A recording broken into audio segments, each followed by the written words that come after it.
प्रभाग क्रमांक 22 मध्ये भारतीय जनता पार्टीचे अधिकृत उमेदवार किसन जाधव, दत्तात्रय नटगिरी, अंबिका नागेश गायकवाड व चैत्राली गायकवाड यांच्या प्रचारासाठी काढलेला भव्य रोड शो म्हणजे जणू विजयाचा गुलाल उधळणारी विजयदर्शी पदयात्राच ठरली.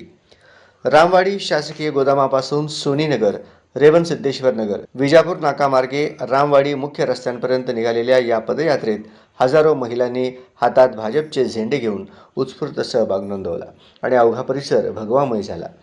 या शक्ती प्रदर्शनात पालकमंत्री जयकुमार गोरे, आमदार देवेंद्र कोठे, भाजप युवा नेते मनीष देशमुख व मोनिका देवेंद्र कोठे यांची उपस्थिती विशेष ठरली. विकास म्हणजे भाजप आणि भाजप म्हणजे विकास. प्रभाग 22च्या सर्वांगीण विकासासाठी निधी कमी पडू देणार नाही, अशी ठाम ग्वाही पालकमंत्री गोरे यांनी देत किसन जाधव व नागेश गायकवाड यांच्या पाठीशी भाजप सरकार खंबीरपणे उभे असल्याचे स्पष्ट केले. आमदार देवेंद्र कोठे यांनीही जाधव पॅनलला मोठ्या मताधिक्याने विजयी करण्याचे आवाहन केले.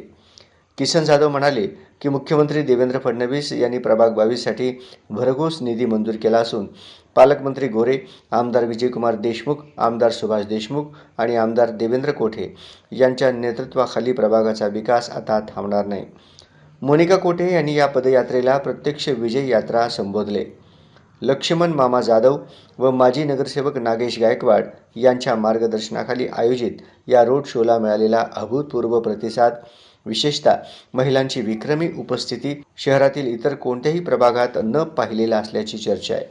यावरून किसन जाधव व नागेश गायकवाड यांचे वर्चस्व स्पष्ट होत असून भाजपाचे 4ही उमेदवार मोठ्या मताधिक्याने विजयी होतील, असा ठाम अंदाज राजकीय वर्तुळात व्यक्त केला जात आहे.